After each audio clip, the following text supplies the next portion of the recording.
अस्सलाम वालेकुम friends, again मैं हूं करीम। जैसा कि मैंने कल बताया था कि मेरी आज की फ़्लाइट है, तो मैं अभी एयरपोर्ट पे आ गया हूं। तो मेरी फ़्लाइट है इथोपिया की। बस लाइव आने का मकसद कुछ और ये कोई इन्फॉर्मेशन देनी नहीं थी, बस यही थी कि आप लोगों से दुआओं की रिक्वेस्ट थी कि दुआ करिएगा। तो बेशक नज़दीक है, लेकिन जहाज़ का सफ़र जहाज़ का ही होता है। तो हमेशा यही होता है कि अल्लाह ताला खैर खरीद से ले जाए। कोई भी सफ़र है, चाहे बाइक का है, गाड़ी का है, सफ़र होता है। तो सफ़र में अल्लाह ताला बस अपने हिफ्ज़-ओ-मान में रखे, अल्लाह ताला खैर खरीद से ले जाए। बस आप सबसे ये रिक्वेस्ट थी कि दुआ करिएगा मेरे लिए।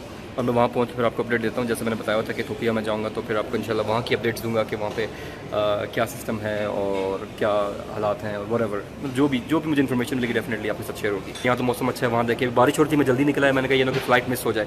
ये भी एक छोटी सी बता दूँ एक चीज़ कि अभी जरा कल परसों मेरे एक भाई थे, वो गए हैं तो उनकी फ़्लाइट मिस हो गई थी। लाहौर से वो जा रहे थे, लेकिन वो आई थिंक फ्राइडे का दिन था, तो उनकी फ़्लाइट मिस हो गई। रास्ते में कोई एक्सीडेंट था। तो कोई भी भाई कहीं एयरपोर्ट पर जा रहा हो तो कोशिश करें कि 3 घंटे तो पहले आपने बोर्डिंग करनी होती है इंटरनेशनल फ़्लाइट्स के लिए, लेकिन 3 घंटे से पहले अपने 1-2 घंटे पहले पहुँच जाएँ। वेट कर लेना बेहतर है, फ़्लाइट आपका वेट नहीं करेगी, आपको वेट करना ज़्यादा बेहतर है। मैं भी एयरपोर्ट पे आ गया हूँ, 1-2 घंटे तक है मेरा टाइम, लेकिन मैं पहले आ गया हूँ, वो ज़्यादा बेहतर है।